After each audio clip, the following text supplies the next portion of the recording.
৳২,০০,০০০ পিসিতে আপনার এত ভালো, ভালো প্রোডাকশন। ওহ মাই গড! এবং সে প্রতি মাসে ৳৩.৫ থেকে ৳৪,০০,০০০ যশোরে বসে ইনকাম করেন। সো আপনাকে যদি কেউ এখন অফার করে জব করার জন্যে যে, "ভাই আপনি আমার প্রতিষ্ঠানে আসেন, আপনাকে 6 ডিজিটের সেলারি দিব।" আপনি জব করবেন? না, মানে আপনি যা পান, ধরেন আপনি ৳৪,৫০,০০০ ৳৫,০০,০০০ না, ইনকাম করেন। না। করবেন না? আমি জব করব না। কেন করবেন না? আসসালামু আলাইকুম প্রিয় দর্শক এবং শ্রোতা। আল্লাহ সর্ব অবস্থায় আমাদের সবার মঙ্গল করুন। সবসময়ের মতো সেই শুভকামনা জানিয়ে শুরু করছি। ব্র্যান্ডিং বাংলাদেশ এই অনুষ্ঠানে অংশগ্রহণ করবার জন্যে আপনারা দয়া করে আমাদেরকে মেইল করতে পারেন। আমাদের মেইল অ্যাড্রেসটি আপনারা ভিডিওর কোণাতে দেখতে পাচ্ছেন। এছাড়াও আপনারা আমাদেরকে ফোনও করতে পারেন। আমাদের ফোন নাম্বারটিও ভিডিওর কোণায় দেয়া আছে। ভাইয়া আমাদের অনুষ্ঠানের নিয়ম অনুযায়ী আপনার নামটা একটু আপনার নিজের মুখে বলতে হবে। জি। আমার নাম সাইদ শাওন। আমি যশোর থেকে এসেছি। যশোরের কোথায় আপনার বাড়ি? যশোরে আমার জন্ম কাজীপাড়াতে। আচ্ছা। একেবারে ওখান থেকে বড় হয়ে ওঠা। একই সাথে এখন আমি আছি ধর্মতলাতে। বর্তমান বয়স কত? আমার বর্তমান বয়স ২৫ বছর। ২৫ বছরের জীবনে ও ব্র্যান্ডিং বাংলাদেশ। ওর কাজ আপনারা ডেফিনিটলি দেখেছেন। ওকে আপনারা হয়তোবা এভাবে জানেন না, শোনেন না, আজকেই জানবেন। চলুন আমরা শুরু করি। শাওন একেবারে শৈশব থেকে শুরু করতে চাই। বেড়ে ওঠা যশোরেই। প্রথমত তো মানে স্কুলে পড়তাম। তারপরে আব্বু-আম্মু ভাবলো যে হচ্ছে মাদ্রাসায় ভর্তি করে দিই আপনার ছেলে। বাবা কি করতেন? আমার বাবা হচ্ছে মুদির ব্যবসায়ী। আচ্ছা। ভাইয়া তার সাথে ব্যবসা করে একই সাথে। কয় ভাই বোন আপনারা? আমরা ২ ভাই ২ বোন। আমি সবার ছোট। আপনাকে মাদ্রাসায় ট্রাই করা হচ্ছিল। হ্যাঁ, আব্বু-আম্মু ভাবছিল যে কে মাদ্রাসায় ভর্তি করি, তাকে একটু হাফেজ বা এই সেক্টরটাতে তারা দেখতে চাচ্ছিল আমাকে। আচ্ছা। পরবর্তীতে ক্লাস 3 থেকে 7 পর্যন্ত মাদ্রাসায় পড়লাম। আরবির কোনো কিছুই বুঝি না আমি। পরীক্ষা দেই, বুঝি না, কিছুই পারি না। পরবর্তীতে মনে হলো যে উম এখানে আমি কোনো কিছু করতে পারছি না। আচ্ছা। এর পরবর্তীতে 7 এ আবারও ভর্তি করা হলো স্কুলে। ওই সময় থেকে আস্তে আস্তে আমি বোঝা শিখছি যে আচ্ছা ঠিক আছে। আমার কোনো কিছু একটা করা দরকার। কারণ হচ্ছে আমরা অ্যাম নিম্ন মধ্যবিত্ত ফ্যামিলির আ থেকে বিলং করি। আমার যা প্রয়োজন সেই জিনিসগুলা চাইলে একটু স্ট্রাগল করে মানে পেতে হতো। আমার একটা ব্যাট আমি চাইছিলাম আব্বুর কাছে অনেক ছোটবেলায়, এটা মাদ্রাসায় পড়াকালীনই। ওইটা আব্বুর কাছে চাইনি, আমি আম্মুর সাথে কথা বলতাম কারণ আব্বুর সাথে আমি কমফোর্টেবল না। একটু স্ট্রিক্ট। হুম। তো আম্মুকে বলছিলাম, আম্মু হচ্ছে ওইটা ওইভাবে আব্বুকে বোঝাইতে পারিনি। আমি সারারাত কান্না করছি। Cricket bat. হ্যাঁ, তো সারারাত কান্না করছি। পরে অনেকদিন পরে ওইটা দিছে। তো এইরকম অনেক কিছু আছে মানে যে এটা না যে বাবা ইচ্ছা করে দেয়নি, বাবার সামর্থ্য ছিল না ইনফেক্ট। সো এই জিনিসটা বোঝা। মানে সামর্থ্য হয়তোবা থাকতো ওই সময়টাতে। বাট এটা তার জন্য ওই পরিবারের ঐরকম একটা জিনিস ওই সময় প্রোভাইড করাটা কাইন্ড অফ বিলাসিতা। উনার বাবার কাছে মনে হয়েছে বিষয়টা বোধহয় এরকম। জি। সাইকেল হুম। বন্ধুদের আছে। তো ওইরকম সাইকেলের জন্য একই রোটেশন এ সবকিছু যে অনেক বেশি করে চেয়ে পাওয়া। তো ওই সময় থেকেই ওই মানে একটা জিনিস থাকে না তৈরি হলো যে আমার যা প্রয়োজন তার মানে সেটা আমারই করে নিতে হবে। এরকম হুম। একটা ব্যাপার-স্যাপার। তো আস্তে আস্তে আ বড় হচ্ছি এবং একই সাথে ওই যে সেই ফেজটাতে আসতেছি যে কিছু একটা করা দরকার। আমার যেইটা প্রয়োজন সেটা আমি করতে পারবো। এমনও হয়েছে যে আমার ড্রেসের জন্য আমার কথা শোনা লেগেছে। একাধিক ড্রেস কিনলে আম্মু রাগ করত, আব্বু রাগ করত। আমার এই জিনিসগুলো একটু আমি সবার থেকে আলাদা আমার ফ্যামিলির মধ্যে। আমার যেটা দরকার সেটা আমার করতে হবে এরকম একটা ব্যাপার-স্যাপার। একটা রোজার মধ্যে আমি মসজিদে বসেছিলাম আমার ফ্রেন্ডের সাথে। ওই সময়টাতে ও ফোনে স্ক্রল করছিল, ছোট ছিলাম। ফোনে স্ক্রল করছিল এবং আমার সামনে একটা পোস্ট আসে ওর সামনে, মুভি পোস্টার। আমাদের পরিচিত একজন বড় ভাই তৈরি করছিলেন, উনার বাসাও যশোরে। ওইটা দেখে ও বলছিল কি এটা ফোনে তৈরি করা যায়। হুম। খুবই সুন্দর একটা পোস্টার। আমার কাছে মনে হলো যে ওইটা ফোনে তৈরি করা যায়, এইটা তো সেল করা পসিবল।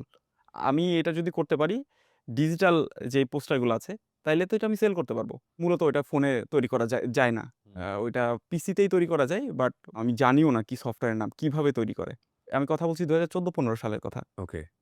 তো ওই সময় সাইবার ক্যাফে ছিল। ওই সময় আমরা করতাম গেম খেলতে যেতাম। তো গেম খেলার নাম করে ওই ৳১৫ দিয়ে ০.৫ ঘন্টা এবং ৳৩০ দিয়ে ১ ঘন্টা যেতাম। ওইখানে নেট থাকতো। সো আমি হচ্ছে YouTube এ যেতাম এবং কোনো ওয়ে তৈরি করেছিলাম যে ওটা ডাউনলোড কিভাবে করা যায়। ss.youtube লিখলে ডাউনলোড করা যাবে। এখনো দেয় বাট একটু সময় নেয়। হ্যাঁ, হ্যাঁ। তো ওই সময়টা আমার জন্য তো খুব, আমার কাছে নাই ফোন, আমার কাছে ওয়াইফাই কি জিনিস? ওয়াইফাই তো বুঝি না। ওই সময় মডেম দিয়ে ডাউনলোড করা লাগতো। ওইগুলো ডাউনলোড করতাম। ডাউনলোড করে ফোনে আ নিয়ে আসতাম। আচ্ছা। নিয়ে এসে ফোনে দেখতাম এবং ফোনে প্র্যাকটিস করতাম। পিক্সআর্ট এ কিভাবে কাজ করে। ফটো এডিটিং করতাম ফার্স্ট এ। তো একটা পর্যায়ে যখন ব্যাকগ্রাউন্ড রিমুভ করতে শিখলাম, ওই সময় আমি ভাবছি আমি কিছু একটা করে ফেলছি। এর পরবর্তীতে আস্তে করে আমি যখন ওই ফটো কোন ম্যান ক্লাসে তখন আপনি? আমি তখন ক্লাস 6-7 এ। শুধু একটা মুভি পোস্টার দেখেই আপনার এরকম আগ্রহ চরমে। হ্যাঁ, ওই ভাইয়ারই হচ্ছে টিউটোরিয়াল গুলো দেখতাম। এই বয়সে তো আমরা সাধারণত মুভি দেখি, উল্টাপাল্টা জিনিস দেখি ফোনে ভেরি ফ্র্যাঙ্কলি। হ্যাঁ, তো আপনার এরকম একটা জিনিস দেখে মাথার মধ্যে এটা স্পার্ক করে গেল। মানে কেন হইল এটা আসলে? এমন না যে আমিও হচ্ছে খুব এক্সট্রা অর্ডিনারি এরকম কিছু না। কিন্তু ওইটা আমাকে খুব মানে অ্যাট্রাক্ট করলো। মুভি পোস্টারটা ছিল খুব ওই পোস্টারের নামও লেখা ছিল মুভির এরকম। উনার ছবি দিয়ে। হুম, হুম। আমরা তো এগুলো সাকিব খান বা যা যা নাই কিন্তু উনাকে নায়ক বানিয়ে দিয়েছে হ্যাঁ, এরকম কিছু একটা। হ্যাঁ, এটা খুব অদ্ভুত লাগছে আমার কাছে এবং উনি পরিচিত ছিল। ওকে। তো পরবর্তীতে ওইখান থেকে ওই যে সাইবার ক্যাফে থেকে অ্যা ওইগুলো ডাউনলোড করে প্র্যাকটিস করতাম।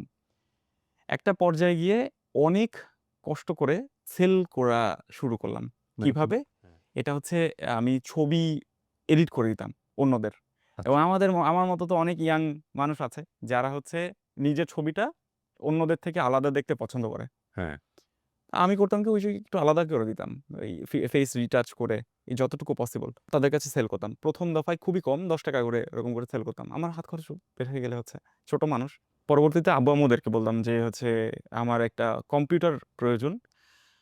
তো কম্পিউটার ওই সময় দেওয়া পসিবল হয় না। অনেক ছোট ছিলাম। আমাকে একটা ৳৪,০০০ নোটবুক কিনে দিছিল Samsung এর। আচ্ছা। ওইটা ল্যাপটপও না। এবং এটাতে লিটারালি কিবোর্ডে কাজ করে না। আমার আলাদা কিবোর্ড প্রয়োজন ছিল। আমি বুঝতামও না যে কিবোর্ড একটা দরকার। এটাতে অ্যাটাচ করা পসিবল। তো ওইটাতে কষ্ট করে কাজ করতাম। ওইখানে ফটোশপ নামাইলাম। ওই হাসিব ভাইয়ার থেকে নিয়ে আসছিলাম। যে আচ্ছা। ভাইয়া এই জিনিসটা আমার প্রয়োজন।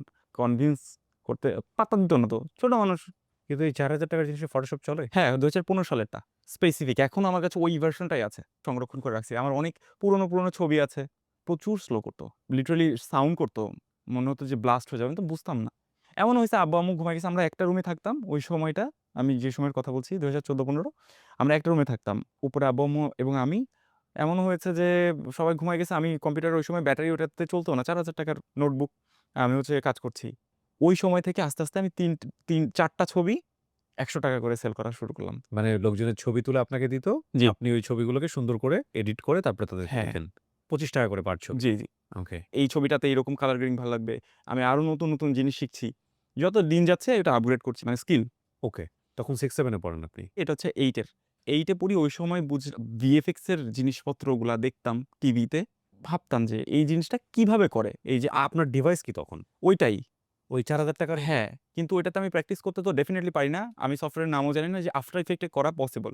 ডেফিনিটলি মুভিতে আরো অন্য সফটওয়্যার ইউজ করে যেটাতে ভিএফএক্স এর কাজ করা বা অ্যানিমেশন এর কাজগুলা করা পসিবল। আমরা তো যারা লোকালি কাজ করছি বা হ্যাঁ, এভাবে তারা তো আফটার ইফেক্ট টাকেই চুজ করে নিই। রাইট। পরবর্তীতে হচ্ছে ওই জিনিসগুলো আমি দেখতাম এবং আমার বোন একটা অর্গানাইজেশনের সাথে হচ্ছে কানেক্টেড ছিল। হুম। তো ওইখানে অনেকগুলা কম্পিউটার ছিল। আমি ভাবছিলাম যে খুব হাই-ফাই কম্পিউটার, আমারটার থেকে তো বেটার হবেই। ওইখানে গিয়া হচ্ছে ইয়ে করতাম এবং আমাকে সবাই অ্যাডোর করত যে ছোট মানুষ অ বা এগুলা কোনো কাজ করতেছে। হ্যাঁ, হ্যাঁ, কোনো উল্টাপাল্টা কোনো কিছুর সাথে ইনভলভ নাই। চেষ্টা করছে, কাজ করছে। ম্যানিপুলেশন করে এই আগুন জ্বালায় দিতেছি। হ্যাঁ। তো তারা অ্যালাও করলো আমাকে। অ্যালাও করার পরে আমি হচ্ছে কম্পিউটারে কিছু সময় করে প্র্যাকটিস করতাম। তখন আর্ন হচ্ছে। আমি তখন ড্রেস কিনতে পারি বাহ! মাসে নিজের টাকা দিয়ে। জি, ৳৩,০০০-৪,০০০ হয় আরকি এক কথায়। ওকে। এই ছবি এডিট করেই। হ্যাঁ, একটু ইন্ডিপেন্ডেন্ট হয়ে গেছি। আমার তো ড্রেস কেনাটাই আমার আগে ছবি তুলবো, ড্রেস লাগবে, ডিএসএলআর লাগবে এরকম একটা ব্যাপার-স্যাপার। তো ওই ড্রেসের জন্য ওরকম ওই যে খুবই কথা শোনা লাগতো, "তোর এত বেশি ড্রেস লাগে, ফ্যামিলিতে কন্ট্রিবিউশন।" বেসিক্যালি তারা ভালোই চাইতো যে আমরা যেন ওয়েস্ট না করি। কিন্তু ওই ব্যাপারটা তো আমি আর ছোটবেলায় ওইভাবে বুঝবো না। তারাও ওইভাবে অ্যাপ্রোচ করে নাই। রাইট। তো এসএসসি শেষ হলো। ওই সময় একদম এক্সাক্ট তার পরের দিন আমাকে হচ্ছে ওই অর্গানাইজেশনে আমি ইন হয়ে গেলাম। মানে যেখানে আপনি প্র্যাকটিস করতেন ওখানে ইন হয়ে গেলেন। হ্যাঁ, ইন বলতে? তাদের অর্গানাইজেশনাল কোনো ভিডিও যদি হয়, তখন আমি ভিডিও এডিটিং কিন্তু বুঝি না। ৳৪,০০০ টাকার ল্যাপটপে কিছুই হয় না। কিন্তু তারা বলছে তার মানে করে ফেলতে পারবো। আর তারা ওই জায়গাটা মানে ওভার এস্টিমেট করে ফেলেছে যে এই ছেলে এতটুকু যেহেতু পারে হ্যাঁ, বাকিটুকু হ্যাঁ, পারবে। হ্যাঁ। কি আমি প্রতিষ্ঠানের নাম কি ছিল এটার? আম এনজিও কোনো? জি, পুরো সেলারি কত ছিল আপনার? না, কোনো সেলারি ছিল নো না? ও আপনি ফ্রি কাজ করে দিলেন। হ্যাঁ, মানে বিষয়টা হচ্ছে এতদিন শিখেছো তো আমাদের পিসিতে এবার একটু রিটার্ন দাও। এবং এই কাজটা আমি ৫ বছর করেছি। ফ্রিতে। হোয়াট? জি। হোয়াট? পরবর্তীতে ওইখানে আমি প্রায়ই ফুল টাইম মানে ওইখানে থাকতাম। খাইতামও ওইখানে। আমার মজা লাগতো। কম্পিউটার একটা পেয়েছি, এইটা আমাকে আগায় নিয়ে যাবে। কারণ আমি আমার টাকায় শিখি নাই কখনো। আমাকে অন্যরা হেল্প করেছে প্রতিবার। পরবর্তীতে আমার বোনকে একটা কম্পিউটার কিনে দেওয়া হয়, ওই ল্যাপটপ। ওইটা এবার বোনের তো বলা চলে নামে আমিই ব্যবহার করতাম। এখানে একটা জিনিস খেয়াল করে দেখেন। আমরা সাধারণত যে ধরনের কাজের কথা উনার কাছ থেকে শুনছি, সে ধরনের কাজ বা ভিডিও এডিটিং এইসব জায়গাগুলোতে যখন একটা পিসি কেনা হয় বা একটা ল্যাপটপ কেনা হয় সেটার কনফিগারেশন এর দিকে খুবই গুরুত্ব দেয়া হয়। যে এটার গ্রাফিক্স কার্ড কত, এটার RAM কত, এটার হার্ড ডিস্ক কত, এটা কোন ব্র্যান্ডের, হ্যাঁ? It's a very expensive laptop. কিন্তু যেন তেন ল্যাপটপ দিয়ে এসব কাজ হয় না আসলে টু বি অনেস্ট। সেক্ষেত্রে ওর টুলস গুলা কি? মানে ও কোনরকম একটা ল্যাপটপ পাইলেই খুশি। ওইটার মধ্যে থেকে ও একটা বেটার রেজাল্ট বের করার চেষ্টা করতেছে। এই পয়েন্টগুলো কিন্তু মানে খুবই ইম্পোর্টেন্ট। আপনারা শেষ পর্যন্ত গল্পটা শুনলে বুঝতে পারবেন যে কেন গুরুত্ব দিচ্ছি আমরা। জি, তারপর? আপুর যে ল্যাপটপটা কেনা হয় ওইটা হচ্ছে ৪ জিবি র‍্যামের। আপুর ওইটাতে কাজ করা যেত মোটামুটি। হুম, প্রিমিয়ার প্রো এবং after effect at least install হইতো। আচ্ছা। ওই সময় আমি হচ্ছে আফটার ইফেক্টে বেশি ফোকাস দিতাম। কারণ হচ্ছে ভিএফএক্স এর কাজগুলো আমার অনেক বেশি মানে মজা লাগতো। শুরু থেকে মনে হতো যে হাতে কিভাবে আগুন জ্বালায় দেয়, এভাবে করতো। এবং এখানে ওইটা যদিও কোনো সেলেবল কোনো প্রোডাক্ট না, হুম, যদি না ক্লায়েন্ট চায়, কিন্তু আমার মজা লাগতো সুপারম্যান হয়ে যাচ্ছে হুম, হুম। এবং ওইটা। আমি ওইখানে অনেক কষ্ট করে একটা ভিডিও বানাইতাম যে আমার ফোনও ছিল না। আরেকজনের ফোন নিয়ে আমি হচ্ছে ভিডিও বানাইতাম। Samsung J5 ওই ফোনের মডেলটা। ও আল্লাহ! ও খুবই দুর্বল। মানে হ্যাঁ। আজকের তুলনায় আরকি। হ্যাঁ। হ্যাঁ, ওইটা দিয়ে একটা জায়গায় ফোন রাখতাম। ট্রাইপড বুঝতাম না। ট্রাইপড কেনার সামর্থ্য ছিল না আমাদের এবং আমি চাওয়ার সেই মানে সেই সুযোগও ছিল না। হ্যাঁ, সুযোগ ছিল না। রাখতাম টেবিলে কোনরকম। রেখে এবার লাইট থাকতো রুমের। লাইট দিয়ে ওইটা ওইভাবে করে আমি ওটাতে প্র্যাকটিস করতাম। টিউটোরিয়াল দেখতাম। স্কিপ করে প্র্যাকটিস করতাম। তাদের কাছে মনে হতো যে আমি কাজ করছি। আমি তো কাজ করছি। এখন তারা ডকুমেন্টেশন তৈরি করার দিকে আগাচ্ছে। ভুল হয়েছে। আমি প্রিমিয়ার প্রো তখন ইউজ করতে জানি না। প্রিমিয়ার প্রোর নাম জানি, কিন্তু প্রিমিয়ার প্রো ওখানে কাজ অনেক কমপ্লিকেটেড মনে হতো। ক্যামতাসিয়া খুব ইজি টু ইউজ মনে হতো। ক্যামতাসিয়া দিয়ে কাজ করতাম। বসাচ্ছি, কাজ করছি। তারা আমাকে নিয়ে যাচ্ছে শুটে এবং সারাদিনব্যাপী কাজ করছি। আমি ওই টিউটোরিয়াল দেখছি এবং শিখছি এবং ইমপ্লিমেন্ট করছি প্রতিটাতেই। হুম, এবং আস্তে বুঝতেছি যে আচ্ছা এইখানে একটা অর্গানাইজেশনে মিউজিকটা এইভাবে যাবে না। মিউজিকটা এভাবে যাবে না। এইভাবে কালার গ্রেডটা হবে না। কালার গ্রেডিংটা এইভাবে লাগবে। এইরকম মোটিভেশনাল একটা কথার সময় আ বিটটা ড্রপ করবে বা এরকম ব্যাপার। আপনাকে কেউ কখনো সাজেশনও দিত না। সবকিছু নিজে, নিজে। মোটামুটি, আচ্ছা। মোটামুটি আমাকে সাজেশন দিত যে, "এই ভিডিওটা দেখো, এইটা করো।" এদের ইন্টারন্যাশনাল করত। কারণ হচ্ছে আ ন্যাশনালি ঐরকম কেউ করত না ওই সময়টাতে। ওই সময়টা ট্রু। হ্যাঁ, আমি ওরকম দেখতাম এবং আমার সাজেশনে ওইগুলা থাকতো। আমি সবসময় ওইটা দেখতাম। খাইতাম। আমার এমনও হইছে যে ৩ বেলা আমি খিচুড়ি খাইছি ওই যে অর্গানাইজেশনে। রান্না করত ৩ বেলা খিচুড়ি খাইছি। খিচুড়ি খেয়ে খাইতাম, ভিডিও দেখতাম, আ অন্যদের ফোন নিয়ে দেখতাম, ল্যাপটপ নিয়ে দেখতাম। তো ওইভাবে করে আগাচ্ছি এবং লেখাপড়ার কি অবস্থা? এসএসসির পরে ড্রপ? না, এইচএসসির পরে ড্রপ। Okay fine. এসএসসিতে হচ্ছে রেজাল্ট আসলো 3.64 কখনোই আমি ভালো স্টুডেন্ট ছিলাম না। আমি হচ্ছি স্বশিক্ষিত। যা পড়েছেন নিজে, নিজে সব নিজেই, জি। ওকে, তো খুব একটা ফোকাসও দেওয়া হয় নাই পড়ালেখার দিকে। মানে কিছু একটা হবো এরকম কখনো ভাবা হয় না। ওই স্বপ্নটাও ওইভাবে আসে নাই। ওকে। ওই অর্গানাইজেশন ওইভাবে করে কাজ করতেই আছি। তারা বেনিফিটে আ তেমন কোনো কিছু হুম, করছে না এবং সময় পেলেই আ একটু বেশি প্রেশার দেওয়ার চেষ্টা করছে। আস্তে পদোন্নতি হচ্ছে কিন্তু দিন শেষে প্রেশারই বাড়ছে। কোনো কিছু আমার ইয়ে থেকে হচ্ছে না। আমার বাসা থেকে টাকা নেওয়া লাগছে। আব্বু-আম্মু ভাবছে যে ছেলে তো ভালো কিছু করছে। বোনের সাথে আছি। টাকা নিচ্ছি প্রতিদিন ৳৩০ করে। ৳৩০ তে আমার কিছুই হতো না। অনেক সময় এমন হয়েছে দুপুরে খাইনি। এবং এটা কাউকে বলাও যেত না। কারণ অর্গানাইজেশনের ঐরকম কিছু রুলস ছিল। অন্যরাও এরকম করছে, তুমি কেন করতে পারছো না? এখন আরেকজনের জন্য যেটা প্রবলেম, আমার জন্য সেটা আরো বিগার প্রবলেম হতে পারে। হুম, সেইটা বোঝার ব্যাপারটা কেউ ইয়ে করত না এবং এগুলো খুব মামুলি ব্যাপার। কাজের দিকে ফোকাস দিতে হবে। খুব বেশি আমাদেরকে হিউমিলিয়েট করে এবং প্রেশারাইজ করে কাজ করানো হতো। তো ঠিক আছে কাজ করছি। আস্তে কাজ করতে শিখতেছি। এখানে এই জিনিসটা হবে। আমি অনেকবার বলেছি যে আমাদের একটা ক্যামেরা লাগবে। অনেকদিন বলার পরে ক্যামেরা হয়েছে এবং ঐখান থেকেই আমি শিখছি ক্যামেরা ইউজ করা। আমার তো কখনো ক্যামেরা হয়নি, হবেও না। হুম। মানে প্রতিষ্ঠানের ক্যামেরা। হ্যাঁ, ওকে। এবং ১ম দিকে প্রতিষ্ঠানে ক্যামেরা দেওয়া হতো না। আমি ভেঙে ফেলবো বা নষ্ট করে ফেলবো বা আমি একটু চাঞ্চল্যকর ছিলাম। বেশি শেখার মানে মন মানসিকতা ছিল। তো তারা একটু দবায় রাখার যে ব্যাপারটা যে বেশি বুঝো, বেশি করো, হুম, হুম, হুম। দেওয়া যাবে না বা অন্যদের সামনে একটু নিচু করে কথা বলা। সেই ব্যাপারগুলা করত। পরবর্তীতে দিয়েছে কারণ আমি বাদে তেমন কেউ নাইও ইউজ করার মতো। আমি ছিলাম হচ্ছে একদম তাদের এখন লিড ফটোগ্রাফার অ্যান্ড সিনেমাটোগ্রাফার। তারা সবাই মিলে আমরা একটা জায়গাতে যাবো, সবাই ফুর্তি করব। আমি হচ্ছে সিনেমাটোগ্রাফি করব শুধুমাত্র। আমি কোন ফুর্তি করতে পারব না, কোন মজা করতে পারব না। ভিডিও ধারণ করবেন। হ্যাঁ, কোন কিছুতে এবং কোন মোমেন্ট যদি মিস যায়, অনেক সময় গালিও খাওয়া লাগছে, এরকম একটা ব্যাপার-স্যাপার। যেখানে আমি ফ্রিতে কাজ করি। মন মানসিকতাটা আস্তে, আস্তে আমাকে ওইভাবে করেই তৈরি করে ফেলছে যে হয়তো আমি একটু নিচু টাইপের মানুষ হয়তো। কথা বলার যে স্বাধীনতা সেটা একটু কমে গেল। মানে আপনি ওখান থেকে সুইচ করছিলেন না কেন? সম্ভব ছিল না। আব্বু-আম্মু না যেকোনো জায়গায় গেলে ভাবতো যে ছেলে ভালো কিছু করছে ওইখানেই থাকুক। ওইখান আচ্ছা, থেকে শিফট করা যাবে না। আমি অনেকবার বের হওয়ার চেষ্টা করেছি, অনেকবার আমার কথা কাটাকাটি হয়েছে এবং আমি ছোটবেলা থেকেই একটু জিদ্দি টাইপের। স্বাধীন চেতা। হ্যাঁ, আমাকে যখনই কেউ খাঁচায় আটকায় রাখার চেষ্টা করেছে আমি ওইখানে থাকি নাই। কখনোই থাকি নাই। আচ্ছা। যে আমি ম্যাচিউর কম। এই কথাও শোনা লাগছে। ছোট মানুষ কতটুকু ম্যাচিউর হবো? আমার তখন 18 হইছে বয়স। হুম, আমি এসএসসি দিয়েছি 17 সালে এবং আমার বয়সও তখন 17। আমি আস্তে, আস্তে বুঝতে শিখছি। আমি একটু ধৈর্য ধরা শিখছি যে ঠিক আছে, বড়দের সাথে আছি, বিজ্ঞ মানুষ। আমি তাদের সাথে থাকি, আমি শিখতে পারবো এবং হুম, সত্যি শিখতে পারছি। এমন না যে আমি শিখতে পারি নাই। এমন হয়েছে ১-১.৫ মাস আমার ফ্রেন্ডদের সাথে দেখা হয় নাই ওই সময়। আমি অর্গানাইজেশন করতাম। ফ্রেন্ডরা আমার থেকে দূরে সরে যেত।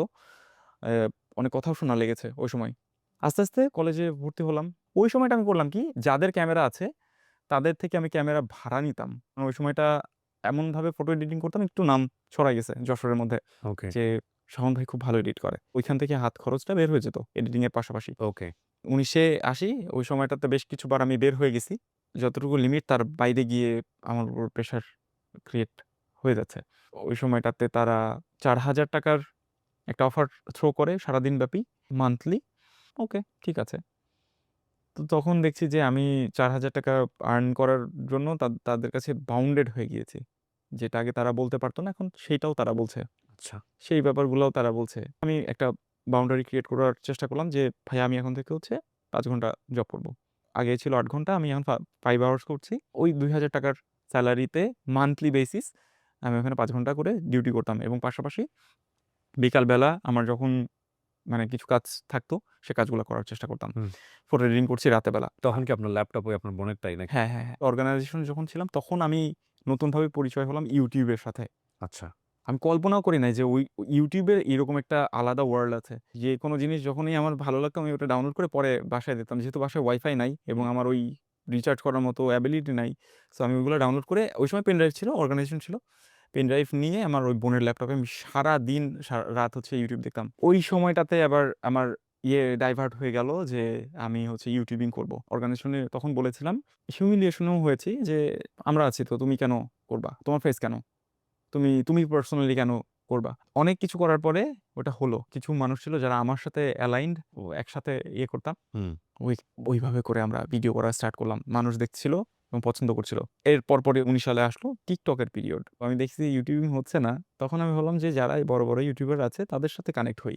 ওকে। তাদের সাথে কানেক্ট হলে তাদের যদি টিমে আমি যেতে পারি বাই এনি হাউ তাদেরকে মেসেজ দেওয়া শুরু করলাম ডেফিনিটলি আনপ্রফেশনালি। মানে "হেই ভাইয়া, হ্যালো ব্রো" এইগুলার কি কখনো রিপ্লাই আসে, কখনো রিপ্লাই আসে নাই। হুম। কমেন্ট করতাম। আমি চাইছি কোনোভাবে যদি রিচ আউট করা যায়। "ভাই আমি একটা ভিডিও বানিয়েছি, আপনি একটু সময় পেলে দেখবেন।" ইংরেজিতে লিখেছি, বাংলায় লিখেছি। পালস বোঝার চেষ্টা করতাম যে তারা তো ঢাকার মানুষ এবং ঢাকা গাইস হ্যান-ত্যান একটা পশ ব্যাপার-স্যাপার। এখন তো পশ আ শব্দ। তখন একটা জি। ভাবসাব ব্যাপার-স্যাপার। লিঙ্ক দিয়ে দিতাম ডিরেক্টলি। অনেকবার স্প্যাম হইছে। আইডি নষ্ট হয়ে গেছে। আমি চেষ্টা করেই যাচ্ছি। TikTok এর ফেজ আসলো। TikTok এ বেশ কিছু ভিডিও বানানো স্টার্ট করলাম। সেগুলোও ওয়ার্ক করল না। ফ্যামিলির অবস্থাও খারাপ। আব্বুর দোকানদারি চলছে না সেইভাবে। আমিও বুঝতে পারছি। তখন একটু বড় হয়েছি। যেহেতু অর্গানাইজেশন করেছি, একটু বুদ্ধি হওয়া শুরু হয়েছে যে ওকে এত বেশি করা যাবে না এবং আমাদের কিছু লিমিটেশন আছে, হুম। সেই ব্যাপারগুলা ক্রস করা যাবে না। পরবর্তীতে ফটো এডিটিং এর পার্টটাও ক্লোজ হয়ে গেছে। কারণ কেউ ফটো শুট করতে পারছে না, আউটডোরে যেতে পারছে না। কোনো ক্যামেরা ওয়ার্ক নাই এবং ওই বছরটা টোটালি ওইভাবে করেই মানে শেষ হয়ে গেছে হুম। ১৯ সালে এবং ওই কারণে আমার এইচএসসির পরে আমার পড়াশোনাও শেষ। ওকে। আমার কাছে মনে হচ্ছিল যে পড়াশোনা করলে টাইম ওয়েস্ট হচ্ছে আমার জন্য। আমি এখানে টাইম দিতে পারছি না। কারণ একই সাথে রেজাল্টও খারাপ হচ্ছে। আমার ফ্যামিলি ওইভাবে বিয়ারও করতে পারছে না। দরকার নাই। পড়াশোনা করার দরকার নেই। দরকার নেই। ১৯ সালটা শেষ হয়ে গেল এভাবে করে। ওকে। ২০ সালেও তো করোনা থাকলো হুম। এবং ওই সময়টাতে আরো ভালো কিছু ভিডিও দেই। একটু নতুন জনরার কিছু করি। অনেক কিছু রিসার্চ করছিলাম। ভিডিও দেখতে আসি। বাইরের লোগান পল ছিল আমার অনেক ফেভারাইট একজন হুম। Content creator. তার সিনেমাটোগ্রাফি স্টাইল শিখছি। ওই সময় শিখছিলাম যে কিভাবে সিনেমাটোগ্রাফি করতে হয়। এডিটিং এর নতুন একটা জনরা বাইরের দেশে কি চলছে, সেই জিনিসগুলো নিয়ে স্টাডি করছি এবং চেষ্টা করছি কোনো না কোনো একটা ওয়েডিং ফটোগ্রাফারের সাথে কানেক্ট হওয়া। কারণ আমার তো কাজ চলছে না। ওয়েডিং তো মেবি থেমে থাকবে না। হুম, সেটাও হচ্ছে না। আমি যে ফটো এডিট করতাম ওটা লোকাল ফটো এডিটিং। খুবই ডিফারেন্ট ছিল। হুম। হয়নি। ২০২০ সালে একজনকে পছন্দ হয়। আমি আম্মুর সাথে শেয়ার করি। ঠিক আছে, এইসব বয়সে এসব হবেই। খুব একটা গুরুত্ব দেয় নাই এবং তার সাথেও খুব একটা বাজেভাবে এন্ড হয়। ২ মাস ছিল। হার্ট ব্রেক হয় যারে ১ম একটু পছন্দ করছি। হুম। ওই সময়টা বেশ কিছুদিন ওই কারণেই আমার আর কাজ বা কোনো কিছুতেই কোনো কিছু হয় নাই। একটা পর্যায়ে গিয়ে রিয়ালাইজেশন এর জায়গাটা আসে এবং ওই হার্ট ব্রেক এর ব্যাপারটা অনেকেই দেখতো। কারণ হচ্ছে সোশ্যাল মিডিয়াতে সবকিছুই ওপেন ছিল। আমি আমার আম্মুর সাথে যেহেতু শেয়ার করতে পেরেছি, সোশ্যাল মিডিয়াতেও জানতো এবং ওই পর্যায়ে ওয়ান কাইন্ড অফ যশোরের মধ্যে মানে সেলিব্রিটি আমি ফটো এডিটিং করি তাই। ওকে। এবং আমি একজন মডেল টাইপের ব্যাপার-স্যাপার। ওই অর্গানাইজেশনের সাথে তখনও কানেক্টেড আছি। একটা হুম। জায়গাতে আমরা যাই পিকনিক স্পটে। ওইখানে একটা মেয়ের সাথে পরিচয় হয়। সে আমাকে অনেক পছন্দ করত। প্রায় ৪ মাস বা ৩ মাসের মাথায় গিয়ে সে আমার সাথে থাকাকালীন আরেকজনের সাথে টিকটক করবে। আমাকে বলছে যে, "শাড়ি পরে আসছি আমি, আমি টিকটক করতে বের হব।" আমি না খুব ছাড় দিয়েছি। কি হলো তারপরে? শাড়ি পরে আমি বলেছি, "ঠিক আছে যাও।" তো রুফটপে গিয়েছে। টিকটক করেছে। খুব ভালো বিষয়। টিকটক করে সন্ধ্যাবেলা দেখা হয়েছে। আমি বাসা পর্যন্ত দিয়ে আসছি। এরকম অনেকবার হয়েছে, অনেক কিছু হয়েছে। টিকটক করেই যাচ্ছে। হ্যাঁ, আমার সাথেও এটা অ্যালাইনড হচ্ছে না। কারণ আমি ঐরকম ওই টেস্টের না। আচ্ছা, সো সামহাউ সে যার সাথে করছে ওই টেস্টের আপনি না। না, ফাইন, তারপর? আমার ওইসব ভালো লাগছে না। হ্যাঁ। অনেক ছাড় দিয়ে ফেলেছি। সে আরো বেশ কিছু ছেলের সাথে অ্যাফেয়ার আমি জানতে পারলাম এবং ওই জিনিসটা ওইখানে ক্লোজ হয়ে গেল মানে এবং ছ্যাঁকার উপর ডাবল ছ্যাঁকা আরকি যেটাকে বলে। হ্যাঁ, একদম বাজেভাবে এবং যাকেই ধরে সে বা যার সাথে সম্পর্ক হচ্ছে সে শুধু ছ্যাঁকা দিয়ে যাচ্ছে। ওকে, তারপর? ওইটাতে আমি এত বেশি হার্ট ব্রেক হয়েছি, আমি সাথে, সাথে অর্গানাইজেশন ছেড়ে দিয়েছিলাম। আমি ওইখানে নিজে স্বেচ্ছায় গেছি যে আমার ব্যস্ত হতে হবে। আদারওয়াইজ আমি সাস্টেইন করা মুশকিল হবে। হ্যাঁ, তো সেই জায়গাতে আমি আবার ঢুকে গেলাম এবং ব্যস্ততা ওই যেটা চেয়েছিলাম সেটাই হলো যে ব্যস্ত হয়ে গিয়েছি কাজের মধ্যে। এইবার হচ্ছে একটা পর্যায়ে ২০২১ সাল আসে। আমার অর্গানাইজেশনের একটা মেয়ে যার নাম সাদিয়া সুলতানা উর্মি। হুম। বিগত ওই যে ৩-৪ বছর ধরে তার সাথে পরিচয় আছে। অর্গানাইজেশনেই কখনোই এমন কোনো চোখেও আমি তার দিকে তাকাই নাই বা সে আমার দিকে তাকায় নাই যে পছন্দের কোনো ব্যাপার-স্যাপার। একটা প্রোগ্রামে আমরা গেলাম। সেইখানে সে সে সবাই জানতো যেহেতু যে এরকম হার্টব্রেক কোনো কিছু একটা হয়েছে এবং আমি না ওইভাবে করেই চলাফেরা করতাম যে আমার সব এলোমেলো হয়ে গেছিল। ওই যে প্রোগ্রামে যেখানে গেলাম সেখানে ওই সাদিয়া হচ্ছে আমাকে বেশ প্যাম্পার করত। "ভাইয়া চলেন খেতে যাই" বা এরকম, এরকম ব্যাপার। আড্ডা দেওয়া। ও খুব মানে প্রাণোজ্জ্বল একটা মেয়ে। ওকে। তখন মনে হলো কি যে ওর সাথে আমার থট ম্যাচ করছে। যেটা আমি বলতে চাচ্ছি সেটা ও ও বলে ফেলছে। ও বুঝতে পারছে এরকম না এরকম ব্যাপার। ৫ দিন ছিলাম ঢাকাতেই। ওই প্রোগ্রাম শেষ করে আমরা যখন ফিরছি তখন আমার কাছে মনে হচ্ছে যে আমি বাসা ছেড়ে বাইরে কোথাও যাচ্ছি। ওকে। অথচ আমি কিন্তু বাসায় যাচ্ছি। বাসায় ফেরার পরে আমরা একটা ওপেন সিক্রেট ব্যাপার-স্যাপার হয়ে গেল যে একে অপরকে হয়তো পছন্দ করছি অথবা কিছু একটা কানেক্ট। সাদিয়ার সঙ্গে? হ্যাঁ, আমরা হচ্ছে দেখা করছি, এমনি কথাবার্তা বলছি। হুম। কখনোই একে অপরকে প্রপোজ করি নাই বা কোনো হুম। কিছু বলি নাই। একটা পর্যায়ে গিয়ে মনে হলো যে হ্যাঁ, পছন্দ করি। ঠিক ঈদের আগের দিন আমাদের মধ্যে তো কিছু একটা হচ্ছে। তো আমরা এটাকে কেন কোনো ফার্দার কিছু করছি না। হুম। তো ও বলল যে ও রিলেশন যাবে না। কোনো কিছু যদি হয় ডিরেক্ট বিয়ে পর্যন্তই যাবে এবং ওইটা ফ্যামিলির থ্রু দিয়েই হবে। ওকে।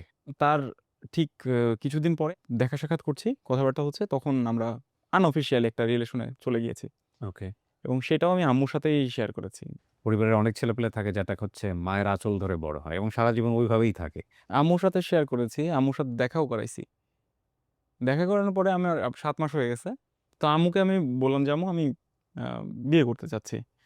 যেহেতু আমার পাস্ট খুব একটা ভালো না এবং এই ব্যাপারগুলো এরকম হচ্ছে। বিয়ে করে যে আমি বাসায় তুলবো এরকম না। ওর পড়ালেখাও আছে। এইচএসসি দিবে। এইচএসসি শেষ হোক বা যখন আমার কাছে মনে হবে সবকিছু ঠিকঠাক তখন নিই। আপনি তখন কিছুই করেন না এক অর্থে। এডিটিং করি এবং ফটোশুট করি। তখন হ্যাঁ, ক্যামেরা হয়ে গেছে। নামডাক হয়েছে ঠিক আছে কিন্তু পকেটে তেমন পয়সা না, কিছু নাই। বলার মতো তো কিছুই নাই যে প্রপোজ করব তার ফ্যামিলিতে। হুম। সেও তার বাসায় বলেছে। বাসায় বলার পরে তার বাসা থেকেও একই ব্যাপার যে কিছুদিন পরে হোক কিন্তু আমার বাসাতে আমি আম্মুকে যেভাবে বলেছি যে আম্মু হয়তো ম্যানেজ করে ফেলবে। হুম। আম্মু ম্যানেজ করে নাই। আম্মু রিঅ্যাক্ট করেছে। আব্বু এবং ভাইয়ার সাথে শেয়ার করেনি যেহেতু তারা ফ্যামিলির হেড। আমি মানে আমার হবু শাশুড়ির সাথে দেখা করেছিলাম। এরকম ভাবে করতে যাচ্ছি। আমার বাসা থেকে তো ইনিশিয়ালি পসিবল হচ্ছে না। আপনি একটু শেয়ার করেন আমাদের বাসায় বা কথা বলেন। আব্বুর সাথেও শেয়ার করেছি। আব্বুর সাথে শেয়ার করা খুব টাফ। বাপরে! এই বয়সে বিয়ের কথা বলতেছেন, এ তো বিশাল সাহসের ব্যাপার। হ্যাঁ। কিভাবে বুঝে? আমি বলতাম যে, "আব্বু আমি এরকম একজনকে পছন্দ করি। হ্যাঁ, তো হচ্ছে সে এখানে পড়ে, ভালো স্টুডেন্ট।" আর ও ভালো স্টুডেন্ট, জিপিএ 5 পেয়েছে। ওকে। মানে এসএসসি, জিএসসি, এসএসসি, এইচএসসি ৩ টাতে। তো হুম। আমার তো স্ট্রং পয়েন্ট আছেই জি। এবং ভালো জায়গাতে পড়তো। সে হচ্ছে মোমিন গার্লসে পড়তো হুম, এবং এমএমএ পড়ছে, তারপর এখন জাস্টে পড়ে, ভার্সিটিতে পড়ে। হুম। তো আমার কাছে পাওয়ার আছে যে আচ্ছা ঠিক আছে, ভালো কেউ আছে এবং এরকম ব্যাপার, তুমি ওর বাবারে চিনবা, সেও ব্যবসায়ী। সে চেনে এবং ভালোভাবেই চেনে। আমার শ্বশুর হবু মানে আমার শ্বশুর সে খুব ভালো মানুষ। তার সাথে আব্বুর ভালো সম্পর্ক। ওইভাবে করে বলছি যে এরকম চাচ্ছিলাম, এরকম ব্যাপার। তা আব্বু ওরকম না বা পরে দেখা যাবে না এইসব ব্যাপার। আমিও ফোর্স করি নাই। তখন বয়স কত আপনার? ২১। ওকে, বিয়ে করার জন্য খুবই পারফেক্ট একটা বয়স। বাট আমাদের সমাজে বিয়ে মানে তো আসলে শুধু বয়সটা না। আমাদের সমাজে কিন্তু অনেক কিছু ফ্যাক্ট। ছেলের অর্থনৈতিক অবস্থা কি, মেন্টাল ম্যাচুরিটি কি, সামাজিক অবস্থান কি, অনেক কিছু, অনেক কিছু। জি।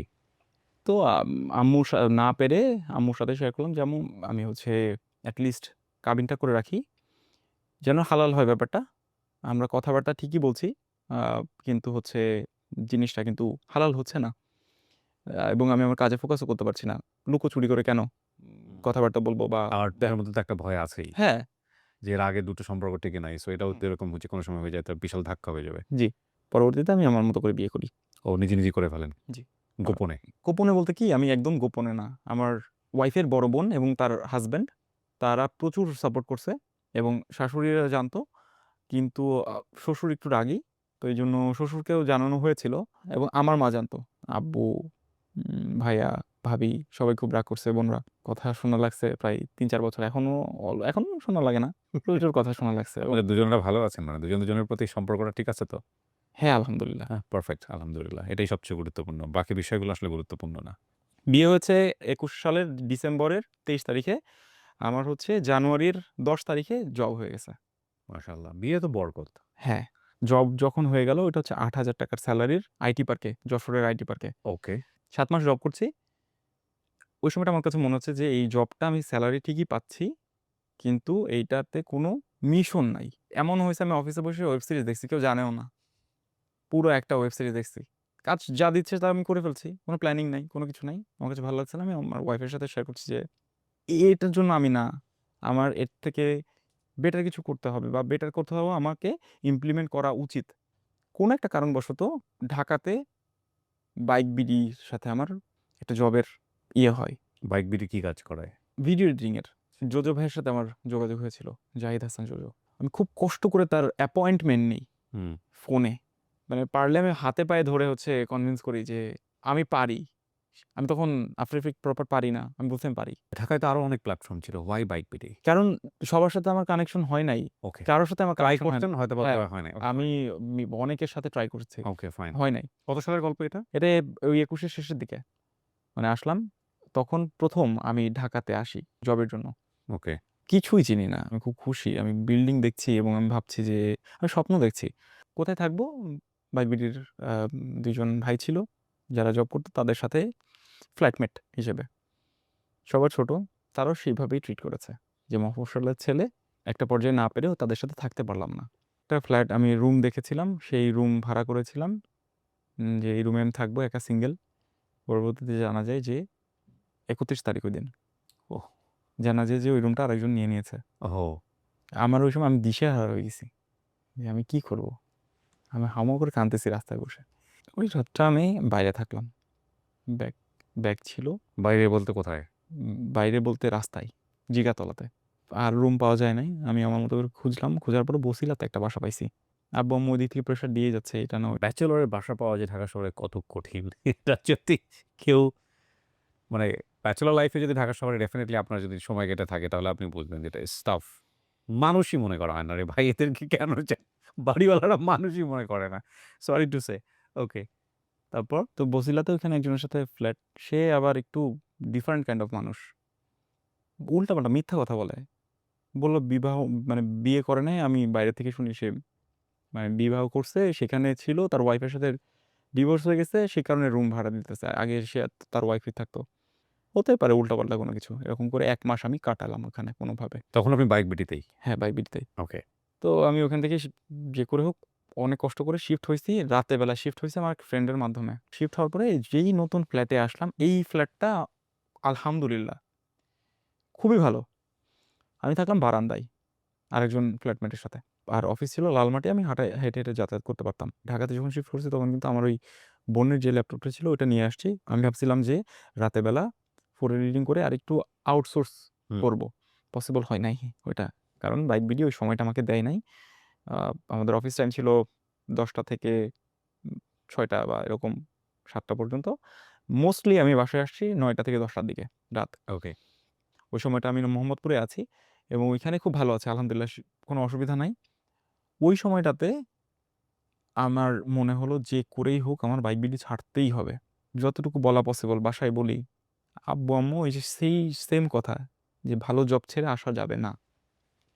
হুম। এবং এমনও হয়েছে যে কিছু ফিক্স করো তারপরে আসো। আদারওয়াইজ ভাইয়া অথবা আব্বুর উপর প্রেশার পড়ে যাবে।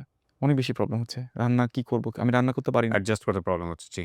তো এই পর্যায়ে আমি নক করা শুরু করলাম বাংলাদেশের যত বড়, বড় কনটেন্ট ক্রিয়েটর আছে সকলকে। কনফিডেন্সও চলে আসছে যে আমার কাছে পোর্টফোলিও আছে। বাইবিলিতে আমি কাজ করেছি। আমি সাজাতাম যে আমাকে কেউ যদি মেসেজ করে আমি কিভাবে দেখব? হেই ব্রো এগুলো দেখব না। আমি কি দেখব? যদি এমন কোনো অফিসিয়াল মেসেজ আসে যেটা ক্লিক করতে হবে। হতে পারে সেটা কোনো ব্র্যান্ড ডিল অথবা কোনো স্প্যাম মেসেজ। যে আমার কি Facebook এ কোনো প্রবলেম হলো কিনা, তাই না? আমি ওইভাবে মেসেজ করতাম যে হেই পুরো নামটা লিখতাম। তারপরে করে কথা বলতাম। যেন মনে হয় যে এটা কোনো একটা ব্র্যান্ডের এন্ড থেকে মেসেজটা গিয়েছে এবং ওইটা হচ্ছে তারা দেখত। সর্বপ্রথম আমার মেসেজ দেখে হচ্ছে এটিসির ইমন ভাই এবং ওই রাতেই উনি মেসেজ দেখে। হুম। পোর্টফোলিও পাঠাই, উনি পছন্দ করে এবং আমি খুব সুন্দর করে এডিটিং করতাম। পরবর্তী রাতেই তার সাথে আমার দেখা হয়। তার সাথে দেখা করতে আমি গেলাম মিরপুরে। মিনওয়াইল যশোরের অ্যাপোলো গেমিং যে নয়ন ভাই, উনার সাথে আমার কানেক্ট হয়ে গেছে। হুম। কথা বলার চেষ্টা করতেছি ফোনে, ওভার দ্য ফোন।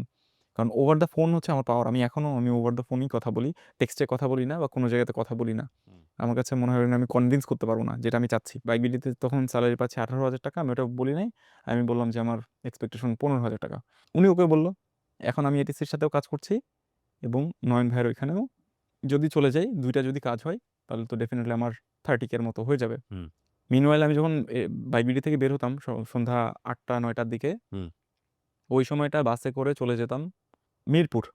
ওইখানে কাজ-টাজ করে মিটিং শেষ করে সবকিছু কমপ্লিট করে আমি রাত এমন হয়েছে ১টার দিকে আমাকে বাইকে করে ছেড়ে দিয়ে গেছে। হুম। প্রচণ্ড ক্ষুধায় আমার মানে জর্জরিত হয়ে থাকতাম। মাথা ঘুরাতো টোটো করে। এরকম মাল্টিপল মানে ডেইজ আমার গেছে যে এরকম ওখান থেকে বের হইছি, বাসে ঝুলতেছি। আমার প্রচণ্ড ক্ষুধা লাগছে। নেমে কিছু একটা খাওয়ার দরকার। সেলারি শেষ হয়ে গেছে। কোনো কিছু নাই। ফ্যামিলি থেকে ওইভাবে চাইতেও পারছি না। চাইতামও না। মানে ডিসেম্বর মাসে নয়ন ভাইয়ের সাথে ওই চাকরিটা কনফার্ম করেছি এবং এটিসির সাথে আমি বোঝানোর চেষ্টা করছি যে আমি যশোরে গিয়ে আপনাদেরকে প্রপার কাজ প্রোভাইড করতে পারবো। সো কোনো সমস্যা ফার্স্ট নেই। আপনি এটিসি কে ট্রাই করেন এবং হ্যাঁ, ফার্স্ট এটিসি কে বোঝান যে যশোর থেকেই আমি করে দিতে পারব। জি। This is a very hook point of the story. হ্যাঁ।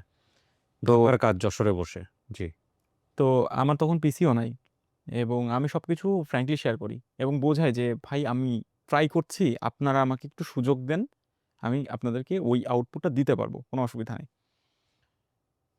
ইমন ভাইয়ের সাথে আমার খুব ভালো সম্পর্ক হয়। রাফিদ ভাই ছিল। বোঝার চেষ্টা করল। কোনো অসুবিধা নেই। ফার্স্ট মান্থে আমি ১৫ তারিখে জয়েন করলাম হচ্ছে নয়ন ভাইয়ের ওইখানে, অ্যাপোলো গেমিং এর ওইখানে এবং ১৮ তারিখে এক্সাক্ট ১৮ তারিখে আমি হচ্ছে আমার ফার্স্ট পিসিটা কিনি। ৳১,০০,০০০ দিয়ে বিল্ড করি। আব্বু দিছিল ওই টাকাটা। ওকে। অনেক বোঝানোর পরে। ওই যে ১ তারিখে আমি আসছি, ১ তারিখ থেকে ১৮ তারিখ পর্যন্ত আমি বোঝাইছি এবং আমি টাকাটা ব্যাক দিয়ে দিবো এতদিনের মধ্যে এরকম না এরকম করে। তো নয়ন ভাইয়ের ওখানে কাজ করছি। সারাদিন কাজ করার পরে রাতের বেলা এসে আমি পিসিতে কাজ করছি। এটিসির। রিলের কাজ করছি। ২৫ টা রিল তখন তারা ৳২০,০০০ মনে হয় দিতে চেয়েছিল বা ২৫ টা রিল ৳২০,০০০। ২৫ থেকে ৩০ টা রিল তারা হচ্ছে ৳২০,০০০ দিতে আমি চেয়েছিল। এখানে একটু ইলাবোরেটলি জিনিসটা বুঝতে চাই। এটিসির যে ধরনের রিল লাইক ওরা তো প্রোডাক্ট নিয়ে বলে। সো প্রোডাক্ট নিয়ে বলে একটা ভিডিও করে আপনাকে পাঠায় দিত। ভিডিওটা এরপরে আফটার ইফেক্টস থেকে শুরু করে সমস্ত ধরনের এডিটিং করা থেকে শুরু করে প্রোডাক্টটাকে ভিজুয়ালাইজ করা থেকে গ্রাফিক্স এর কাজ থেকে শুরু করে সবকিছু আপনি করতেন, জি, রাইট? জি, জি। একই টেক ৫ বার দেওয়া, ফাম্বল করা হ্যাঁ, হ্যাঁ, হ্যাঁ। সেগুলো আপনি ঠিক জি, করতেন। জি। স্ক্রিপ্ট পাঠায় দিত আপনাকে। একদমই একদমই একদমই একটা রিলস র। বানাইতে কতক্ষণ লাগতো ওই সময়টাতে? ফার্স্ট রিল বানাইতে আমার মনে হয় ৩ থেকে ৪ দিন লাগছে এবং রেন্ডার হইতেই আমার সময় লাগছে ১ দিন। পিসির কনফিগারেশন কি ছিল? ৳১,০০,০০০? পিসি খুব ভালো ছিল। মনিটর সহ, টেবিল সহ সবকিছু সহ, মাউস, কিবোর্ড এবং সব মিলে ৳১,০০,০০০। সব মিলায় ১,০০,০০০ এবং ওকে, কোনো গ্রাফিক্স কার্ড ছিল না। ওকে। আপনি কি ইউজ করেন? Premiere Pro? জি, প্রিমিয়ার প্রো এবং আফটার এফেক্ট। রিলেটেশন কত? ১ মিনিট ১.৫ মিনিট? হ্যাঁ, ১ মিনিট। তারপরও এত সময় লেগেছে? আফটার এফেক্টের কাজ ছিল। আফটার ইফেক্ট এর কাজটা অনেক স্লো। জি। তো রেন্ডার হতে ওরকম সময় লাগতো। আমি রাতে দিয়ে ঘুমায় যেতাম। মাঝরাতে উঠতাম, অ্যালার্ম দেওয়া থাকতো যে সবকিছু ঠিক আছে কিনা। বিদ্যুৎ চলে গেলে তো আবার আমার শুরু থেকে দিতে হবে। আরে! তো আমার মাথায় সবকিছু এরকম থাকতো। আর বিদ্যুৎ যাইতো। যশোরে এখনো বিদ্যুৎ যায়। তো বিদ্যুৎ এরকম কয়েকদিন গেছে, প্রবলেম হয়েছে। তাদের সাথে একটু কানেকশনের প্রবলেম হয়েছে এবং কমিউনিকেশন গ্যাপ হয়েছে। সবকিছু মিলে ফার্স্ট মান্থেই কাজ করার পরে কাজ শেষ। আর কাজ দেয় নাই। না, আর কাজ দেয় নাই। কারণ তাদের ওইভাবে হচ্ছিল না। আমি তো নয়ন ভাইয়ের এখানে কাজ করছি। এর পাশাপাশি আমি এবার চেষ্টা করছি। আর ওই যে মেসেজ কিন্তু সবাইকে আমি দিয়েই যাচ্ছি বারংবার এবং পোর্টফোলিও এড করতে না আছি। কিন্তু এখানে একটা কথা আছে যে এই কাজগুলোর রিস্ক পয়েন্ট কতটা? মানে এটা তো হচ্ছে যে আপনার এন্ড থেকে কাজ করাটাকে লাইক আপনি যে লজিস্টিক সাপোর্টটা পাচ্ছেন সেটা থেকে ডিফিকাল্ট। কিন্তু আমি যে আপনাকে কনটেন্টটা দিয়ে দিলাম, এই কনটেন্টটা আপনি মেড করে আমাকে পাঠাচ্ছেন আমার চ্যানেলের জন্যে।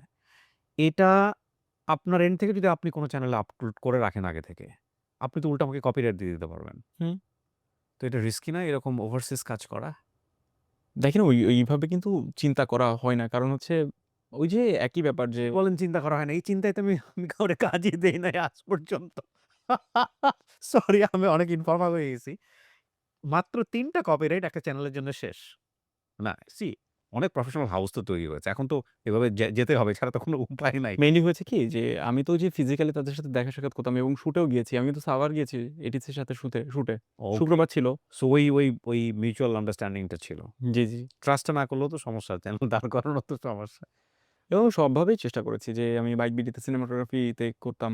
কোনোভাবে আমি আমাকে যে ইউটিলাইজ করব বা সেল করব, কিভাবে করা যায়, কোন ওয়েতে সেইটা আমি ট্রাই করতাম যে যদি সিনেমাটোগ্রাফি অ্যান্ড এডিটিং একসাথে করার প্রয়োজন হয় সেটা করব। ফটোগ্রাফি করে দেব, থাম্বনেইল বানাই দিব দরকার হয়। তাও মানে কাজটা দেখে আমাকে। হ্যাঁ, ওকে। তারপরে ১ মাস পরে কাজ চলে গেল। তারপর? রাফিদ ভাইয়ের সাথে আমি কনট্যাক্ট করার চেষ্টা করলাম যে, "রাফিদ ভাই এরকম না এরকম ব্যাপার। প্রয়োজনে যদি সেলারিতে প্রবলেম হয় আমরা কথা বলে নিই।" হুম। কিন্তু তাদের ওই সময়টাতে আম আর কাজ কন্টিনিউ করা হয় না। হয়তোবা শুট করা হয় নাই অথবা অন্য কোনো প্রবলেমের কারণে আর আগাই নাই। কিন্তু সেই রিলগুলাতে আমি দেখছিলাম প্রচুর ভিউ হচ্ছিল। আচ্ছা। ভালো হচ্ছিল। কারণ হচ্ছে হুক খুব ভালো করে করতাম। আমি হ্যাঁ। শুরু থেকেই হুকের কাজগুলো খুব ভালো করে করতাম এবং সেভাবে করে কাজ করছি। উনার কাজ সম্পর্কে একটা ডিটেইলড আইডিয়া পাওয়ার জন্য এই পর্যায়ে ভিডিওর সম্পর্কে একটু ইন্টারাপ্ট করে রাখছি। যদি আপনারা উনার কাজ বুঝতে চান, তাহলে আমাদের এখানে খুব প্রমিনেন্ট একজন কনটেন্ট ক্রিয়েটর আছেন, বাপকা ব্যাটা। শুভাশিস আমাদের শুভাশিস দার যে ভিডিওগুলো আছে রিসেন্টলি, আপনারা এই ভিডিওগুলো একটু চোখ বুলায়ে দেখে আসেন। আপনারা ডেফিনিটলি দেখছেন বাপকা ব্যাটার ভিডিও। সবগুলো কাজই বোধহয় আপনার করা, আমি যদি ভুল না বলে থাকি। আমরা হচ্ছে এখন টিম ওয়াইজ কাজ করছি। Okay fine. বাট উনার কাজগুলো আসলে উনার হাতেই করা। জি।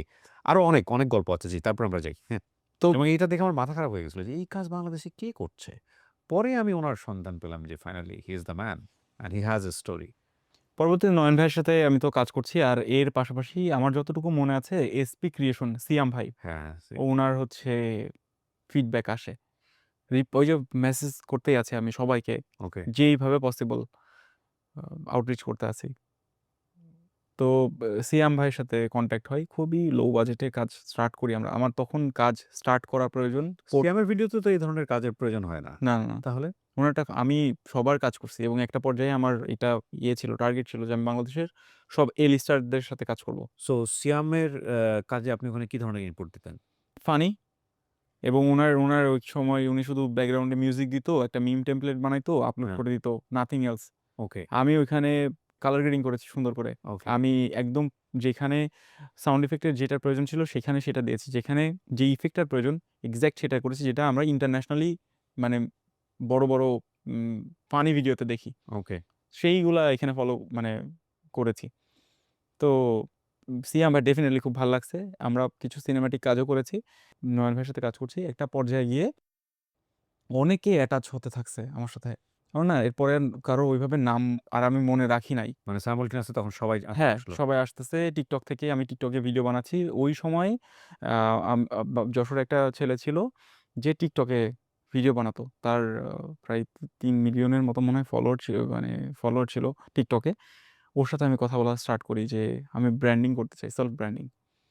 আমি যে কাজগুলা করছি এগুলা ছড়ায় দিতে চাই আচ্ছা। TikTok এর মাধ্যমে। কিভাবে করা যায়? কি চলছে? ওর সাথে আমি কথা বলি। কথা বললাম অ্যান্ড আমি ওর কাছ থেকে কিছু আইডিয়া পাইলাম। আমি আমার মতো করে কিছু ভিডিও বানাইছি।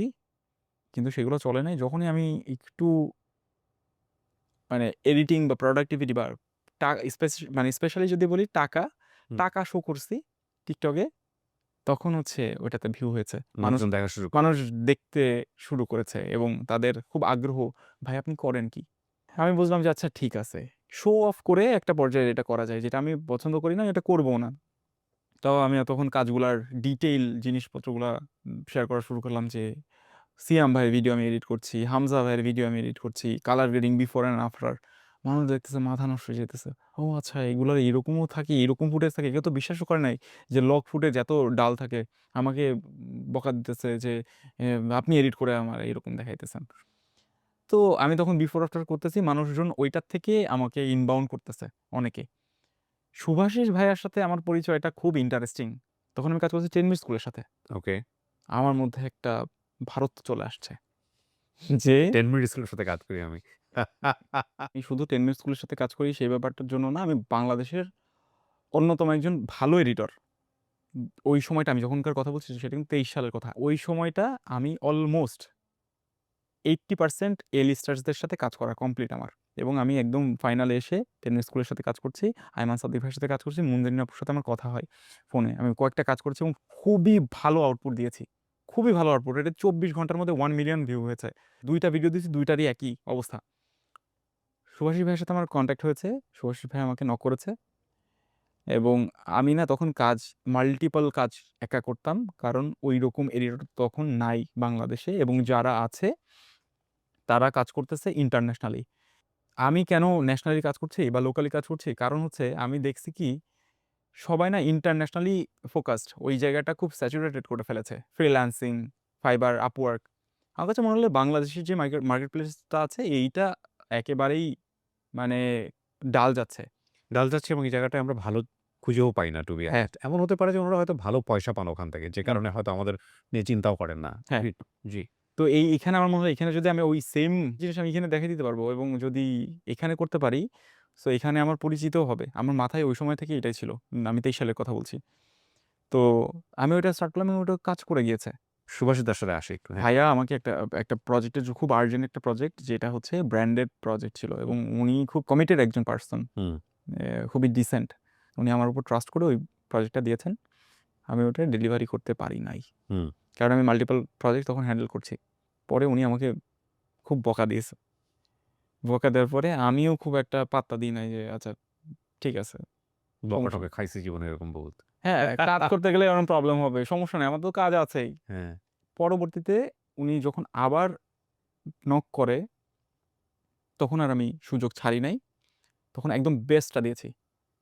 এবং আচ্ছা। সো বেস্টটা দেওয়ার ওই পরে বেসটায় ক্লিক করে গেছেন। হ্যাঁ, বেস্টটা ক্লিক করে গেছে এবং উনার প্রচন্ড পছন্দ হয়েছে। ওটা ঋতুরাজের একটা ভিডিও ছিল। ওই ঋতুরাজ একটা সফটওয়্যার মেক করেছে।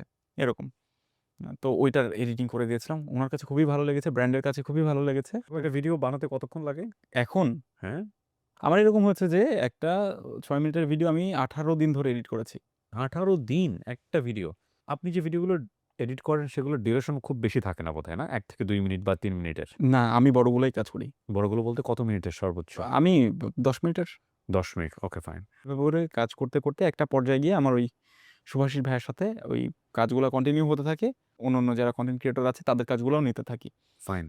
ইট ইস কাইন্ড অফ ফ্রিল্যান্সিং। হ্যাঁ, তো আপনি কি ফ্রিল্যান্সিং। কোথাও কোনো প্রতিষ্ঠানের হয়ে লাইক 9 to 5 জব তখন ছেড়ে দিয়েছেন? না। যখনই আমার কাছে মনে হয়েছে যে আমি সাস্টেইন করতে পারবো, তখন আমি জবটা ছেড়ে দেই। তখন তো অনেক প্রমিনেন্ট কনটেন্ট ক্রিয়েটররা আপনার হাতে ওই জি। সময়টাতে। বাট এগুলোর প্রাইসিং ডিলটা কিভাবে হয়? আমি হচ্ছে তাদের প্রজেক্টটা ১ম এ শুনে নেই। হুম। শোনার পরে প্রজেক্টের কোনো রেফারেন্স যদি থাকে, কেমন এডিটিং চাচ্ছে, সেরকম একটা রেফারেন্স দেখে নেই। এর পাশাপাশি তাদের রিকোয়ারমেন্ট যদি কোনো স্ক্রিপ্ট থাকে, সেটা শোনার পরে সবকিছু দেখার পরে আমি একটা বাজেট তাদেরকে কাস্টমাইজ বাজেট তাদেরকে অফার করি। যদি সেটাতে ঠিক থাকে সেটাতে কাজ করি, না হলে তাদের বাজেট ওয়াইজ কাজ করি যে ওকে। হ্যাঁ, তো ভাই আমার আসলে এত টাকা আছে। হুম, আপনি আমাকে এত টাকার মধ্যে একটা জিনিসটা বানায় দেন। হুম। মূল কথাটা হইতেছে বিউটিফুল। That's beautiful. এর পাশাপাশি এরকম বাংলাদেশের প্রমিনেন্ট যারা আছে তারা এরকম কানেক্ট হইতে থাকে এবং দেখে এ এন্ড আমিও আস্তে অনেক বেশি পরিমাণে পরিশ্রম করা স্টার্ট করি ওই সময়টাতে। বিউটিফুল। ৳১০ থেকে শুরু করে আজকের অবস্থানে যদি একটু আসি। ৳১০ য় আপনি ছবি এডিট করে দিতেন। ৳১০ বা ৳৫ হ্যাঁ, যে মূল্য বলে থাকি। হ্যাঁ। এখন আপনার অন এভারেজ মান্থলি ইনকাম কত? যেহেতু এটা ফ্রিল্যান্সিং কোনো মাসে বাড়বে, কোনো মাসে কমবে। বাট আমি গড়টা জানতে চাচ্ছি এভারেজ। এভারেজ যদি বলি ৩.৫-৪ এর মধ্যে থাকে। ৩.৫ থেকে ৪ লাখ এটা যশোরে বসে, আপনার নিজের বাড়িতে বসে। জি। আপনার সেটআপটা কি এখন? মানে কি আ পিসি? আমার হচ্ছে পরবর্তীতে আরেকটা পিসি কেনা হয়, যেটা আব্বুর কাছ থেকে ধার নিয়ে কেনা। ৳২,০০,০০০ দিয়ে কিনেছিলাম। তো ওইটা তো অনেক বড় স্পেসিফিকেশন। ওইটাতে হুম। খুব ভালো কাজ হয়। এখনো ল্যাগ করে। যেহেতু আমার সময়ের সাথে আমি যখনই ভালো পিসি পেয়েছি, ফুল পটেনশিয়ালি কাজ করার চেষ্টা করেছি যে এটার পুরা এন্ড পর্যন্ত দেখব। সো আপনি মানে এখনো ৳২,০০,০০০ পিসিতেই আছেন? জি, জি। ৳২,০০,০০০ পিসিতে আপনার এই প্রোডাকশন? হ্যাঁ। My goodness! আমার একেকটা আপনি আমার নিচে বসছিলেন তো নিচে। জি, জি, জি। আমার এগুলোর একেকটার পেছনে প্রায় ৳৮,০০,০০০ ৳৯,০০,০০০ করে খরচ। আচ্ছা, আচ্ছা, আচ্ছা। সো আমার প্রোডাকশন এখনো ওয়াও! ৳২,০০,০০০ পিসিতে আপনার এত ভালো, ভালো প্রোডাকশন। আমার মনে হয় আপনার পিসির কনফিগারেশন আরো বাড়ানো উচিত। তাইলে আপনার কাজের গতি আরো বেড়ে যাবে। ওহ মাই গড! এবং সে প্রতি মাসে ৳৩.৫ থেকে ৳৪,০০,০০০ যশোরে বসে ইনকাম করেন। সো আপনাকে যদি কেউ এখন অফার করে জব করার জন্য যে, "ভাই আপনি আমার প্রতিষ্ঠানে আসেন, আপনাকে 6 ডিজিটের সেলারি দিব।" আপনি জব করবেন? না, মানে আপনি যা পান, ধরেন আপনি ৳৪,৫০,০০০ ৳৫,০০,০০০ না, ইনকাম করেন। না। করবেন না? আমি জব করব না। কেন করবেন না? আমার আমার হচ্ছে ফ্রিডমটা আমার কাছে অনেক বেশি ম্যাটার করে। তার চেয়ে বড় কথা হচ্ছে আপনার যে পটেনশিয়ালিটি আছে সেটা দিয়ে প্রতিষ্ঠান নির্মাণ করা সম্ভব। রাইট। সো আপনি কেন আরেকজনের প্রতিষ্ঠানের সময় দিবেন? কিছু ছেলেমেয়ে তৈরি করতেছেন না কেন? আমার কাছে এডিটর আছে। আমি হচ্ছে পার্সোনালি কাজ করছি। আমি এখন টোটালি আমার ফ্যামিলির হেড। আমি আমার family a K take care করি। মাশাআল্লাহ, আমার একটা বেবি আছে। সো আমার মাশাআল্লাহ। বাসায় যদি একটা সুতাও লাগে সেটা আমার টাকা দিয়েই কেনা লাগে। ফ্যামিলি গোছাচ্ছি। দেখা হচ্ছে আপনি এফোর্ড করতে পারছেন। এর চেয়ে বড় তৃপ্তির ব্যাপার কি জি, আছে আর? জি। So right? আমার এখন যেটা প্রয়োজন হয় আমি সেটা করতে পারি। আলহামদুলিল্লাহ। যেখানে আমার যাওয়ার ইচ্ছা আমি সেখানে যেতে পারি। কাল আমি কক্সবাজার যাবো। ২ দিন আগে আমি হচ্ছে R15 V3 কিনেছি। ওয়াও! আমার স্বপ্নের বাইক। সো সবকিছু আল্লাহ প্রদত্ত। মানে আল্লাহ তাআলা চাইছে বলেই হয়েছে। আমার কাছে কখনোই মনে হয় না যে আমি পরিশ্রম করেছি বলেই এই জিনিসটা হয়েছে। কারণ আমার চেয়ে অনেক বেশি পরিশ্রমী মানুষ আছে। আল্লাহ তাআলা চেয়েছে বলেই হয়েছে। ডেফিনিটলি। হুম। আপনি না চাইলে কিছুই হবে না। তাহলে দেখেন গল্পটা কোথা থেকে কোথায় চলে আসলো? যে একটা ছেলে যশোরে যে ১ম কোনো একটা জায়গাতে সম্ভবত মসজিদে বা কোথাও বসে দেখেছিলেন বোধহয় একটা মুভি পোস্টার বা রাইট? কোনো একটা ফ্রেন্ডের কাছ থেকে একটা মুভি পোস্টার বসে দেখেছিল এবং তখন তার মাথায় এটা ওই যে একটা বোঝে না যে একটা খুব অনেকদিন আগে উম একটা বিজ্ঞাপন দেখেছিলাম আপনারা অনেকে রিলেট করতে পারবেন। আমি বহু জায়গায় কথাটা বলেছি। ক্যাডবেরি চকোলেটের সম্ভবত বিজ্ঞাপনটা। চকোলেটটা খায় আর পুরা মাথাটা চকোলেটের মতো একদম পুরা ব্লেন্ড হয়ে যায়। এই জিনিসটাকে ভিজুয়ালাইজ করেছে ভেরি গুড। বাট আপনি যদি এভাবে চিন্তা করেন যে আমাদের মনের মধ্যে বা আমরা চোখ দিয়ে এমন একটা কিছু দেখেছি, যেটা দেখার পরেই আমার মাথার মধ্যে ইটস কাইন্ড অফ লাইক এইভাবে বাস্ট হয়ে গেছে। Okay fine, this is my thing. এই দিস ইস মাই থিং এর সন্ধান যারা পান জীবনে, এই রাস্তাতেই হাঁটবেন। এটা জীবনে কোনো না কোনো পর্যায়ে আপনাকে আপনার ওই এরিনার কিং বানায় দেবে। এই ছেলেটা যে পরিমাণ প্যাশন নিয়ে এই যে জায়গাটার পেছনে লেগেছিল, ৫ বছর একটা প্রতিষ্ঠানে বিনা পারিশ্রমিকে সে লেগেছিল এবং তারপরে তার যে হ্যাসেল গুলা বিভিন্ন জায়গায় দরজায় নক করা এবং সে কিন্তু তার প্যাশন থেকে দূরে সরে যায়নি, তার ভালোবাসা থেকে দূরে সরে যায়নি এবং সে নিজেই এখন একটা প্রতিষ্ঠান। আপনি টিম তৈরি করেন। কারণ আমাদের অনেক, অনেক বেশি আপনার মতো এডিটর দরকার এই গ্রাউন্ডে। সো আপনার সাথে এখন কারা কাজ করছে? কোন টিম কি আছে? আমার সাথে ১০ জনের টিম আছে। এবং রেগুলার বেসিস কাজ করা হয় ৬ থেকে ৭ জন রেগুলার বেসিস কাজ করে। আর ৩ জন তাদের মানে স্টুডেন্ট তো সবাই। ওকে, পরীক্ষা আছে, ওকে। বিভিন্ন পার্সোনাল কাজ সো আছে। আপনাকে কোন কাজ দিলে আপনি ওদের কাছ থেকে করায় নেন অনেক সময়। আপনি জাস্ট কোয়ালিটিটা এনশিওর করেন যে তুমি ঠিকমতো করছো কিনা, রাইট? হ্যাঁ, এবং স্টোরি বোর্ডিং, তাদের সাথে বসা, ভিডিও কলে হচ্ছে কাজগুলো দেখা, গাইডলাইন করা। যেভাবে যা কিছু করা পসিবল হয় সেইভাবে করে প্রপার মানে প্রজেক্টটা আউটপুট করা পর্যন্ত আমি মোটামুটি হ্যান্ডেল করি। এখন আমাদের টার্গেট হচ্ছে যে আমার মতো এডিটর আরো ৫ জন তৈরি করা। কারণ আমাদের কাছে সেরকম প্রোডাকশন আছে। রাইট, প্রোডাকশন হাউসের দিকে যাচ্ছি না। কারণ হচ্ছে এখন সত্যি বলতে ঘরে, ঘরে এজেন্সি। এজেন্সি বলার চেয়ে আমার মনে হয় কাজ করাটা বেশি ইম্পোর্টেন্ট। ট্রু। যে কাজ হচ্ছে কিনা বা প্রতিষ্ঠানটা বেশি ম্যাটার করে না আমার কাছে। কারণ আমি যশোর থেকে কাজ করেছি তো। সো আমার কাছে ওই ফ্লেক্সিবিলিটিটা বেশি ভালো লাগে যে আমি করতে পেরেছি আমার এডিটরদেরকেও আমি ওই জায়গাটাই দিব। এবং আমি কিন্তু কখনো সেলারি বেস করি নাই। যে আমার কাছে কাজ আছে আলহামদুলিল্লাহ। এখনো পর্যন্ত এরকম হয় না যে কাজ নাই। সেলারি বেস করলে আমার প্রফিট মার্জিন আরো বেশি থাকতো। কিন্তু আমি চাচ্ছি না যে মানে কাউকে ঠকাইতে। প্রফিট মার্জিনটা আমি হচ্ছে প্রজেক্ট বেসিস রেখেছি। যে ওকে, ঠিক আছে তোমাদের এরকম পছন্দ তোমরা এইভাবে করো, সমস্যা নাই। আমি কিন্তু চাইলে এডিটর রাখতে পারতাম এবং মোস্টলি যারা এডিটর আছে সবাই হচ্ছে আমার ফ্যান পর্যায় থেকে আরকি। ওকে, যে বিউটিফুল। ভাই আমি প্রচন্ড ভালোবাসি আপনাকে, আপনার কাজ অনেক বেশি ভালোবাসি। আপনাকে অনেক বেশি পছন্দ করি। আপনার আ সাথে কাজ করতে চাই। এবং ডেফিনিটলি আপনার মনে হয় শেখানো উচিত।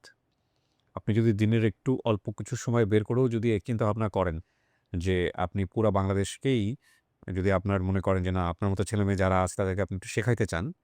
সো যাদের আগ্রহ আছে এডিটিং এ এটা কিন্তু একটা বিশাল সুযোগ হইতে পারে এবং আপনার আর্নিং এর জায়গা থেকেও এটা একটা বিশাল সুযোগ হইতে পারে।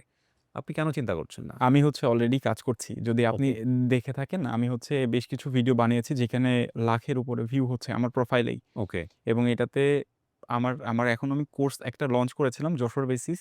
যেভাবে চিন্তা করে করেছি ওটা অফলাইন ছিল, তো ওইটা হয় নাই। আমি যদি অনলাইন কোর্স করাইতে পারি তখন ওইটার পারচেজ বা ওইটার যেই ফিডব্যাক আছে বা ROI আছে সবকিছু মিলে ওটা মানে ঠিকঠাক থাকবে। ইনশাআল্লাহ এবং আমি আপনার জন্য গুড উইশ করি যে আপনি ডেফিনিটলি মানে টিচার হিসেবে আবির্ভাব হওয়াটা আমাদের জন্য খুব জরুরি। কারণ আমাদের ইন্ডাস্ট্রিতে এই ধরনের স্কিলফুল আম পারসন আমার চোখে খুব একটা পড়েনি ভাই, টু বি অনেস্ট। এই ভিডিও দেখে যদি অনেকেই বলেন যে, "না ভাই আমি আছি, আমি আছি।" Please most welcome. আমরা আসলে খুঁজছি। ওর যে পরিমাণ ডিমান্ড ওকে আসলে সিরিয়ালে পাওয়া খুব মুশকিল। এখন আমার মতো অনেক এডিটর আছে সত্যি বলতে। আমার এইটা আমার প্রাইম টাইম না। আমার প্রাইম টাইম ছিল হচ্ছে ২৪-২৫। ওকে। কেন বলছি এই কথা? কারণ হচ্ছে ওই সময় আমি যেই স্টাইল এডিট করেছি, ওই স্টাইলে মার্কেটে চলেছে। এখন নতুন কিছু চলছে, নতুন কিছু এখন আসছে। হচ্ছে সবকিছু চলে। তো আমি একটা পর্যায় থেকে নিয়ে আসছি, থাকে না যে ইম্পোর্ট করে নিয়ে আসছি, হ্যাঁ। ওইটা চলেছে মার্কেটে। এখনো অনেক কিছুই চলছে। So okay. এখন প্রাইম টাইম না। কিন্তু একটা পর্যায়ে গিয়ে আ আমি যে ইফেক্ট ব্যবহার করেছি, ওইটাই কিভাবে করতে হয় ওইটা শিখেছে মানুষ এবং ওইটাই মার্কেটে চলেছে। বড় ব্র্যান্ডরা ওই ইফেক্টে বা ওই টেক্সটের ওই অ্যানিমেশন দিয়ে কাজ করেছে। ওই ভিজুয়ালাইজেশনটা নিয়ে কাজ করেছে। এআই কি অনেক বড় চ্যালেঞ্জ আপনাদের জন্য ইন ফিউচারে? আমরা এআই নিয়ে কাজ করছি। ডেফিনিটলি এআই বড় চ্যালেঞ্জ। কিন্তু এটা কিভাবে আপনি নিচ্ছেন আপনার জন্য এটা হচ্ছে ম্যাটার করতেছে। যেমন আমরা এআইটাকে ইন্টিগ্রেট করে কাজ করছি। এটা আমাদের কাজটাকে আরো বেশি সুবিধা করছে এবং ক্লায়েন্ট বেস যারা আছে এবং ইন্টারন্যাশনালি এআইটাকে আ খুব ভালোভাবে নেওয়া হচ্ছে যে আ এআই ইন্টিগ্রেট করে যারা করছে তাদেরকে বেশি মানে প্রায়োরিটি দেওয়া হচ্ছে। যারা জানে না তারা তো ডেফিনিটলি ঝরে পড়ছে। শাওন অনেক ধন্যবাদ। যশোর থেকে আপনি আমার ডাকে এসছেন এবং আপনার এই গল্পটা আমি বিশ্বাস করি বাংলাদেশের আনাচে-কানাচে অনেক ছেলেমেয়েদেরকে ইন্সপায়ার করবে। তাদের নিজের জীবনের পথ খুঁজে নেবার জন্য। অনেক বেশি ধন্যবাদ আপনাকে। Thank you so much. প্রিয় দর্শক এবং শ্রোতা, শেষ হলো আজকের ব্র্যান্ডিং বাংলাদেশ। আমরা বিশ্বাস করি শাওনের মতো প্রত্যেকেরই প্রতিভা আছে। প্রত্যেকেই কোনো না কোনো বিশেষ জিনিসের জন্য টিউন। আপনি শুধু আপনার ভেতরের ইউনিকনেসটা খুঁজে বের করেন এবং বিশ্বাস করেন যে কথাটি মাঝখানে বলেছি, আপনি আপনার যেটা প্যাশন সেখানে আপনি রাজা হবেন। অনেক ভালো থাকুন। আজকের মতো এই পর্যন্তই। আসসালামু আলাইকুম।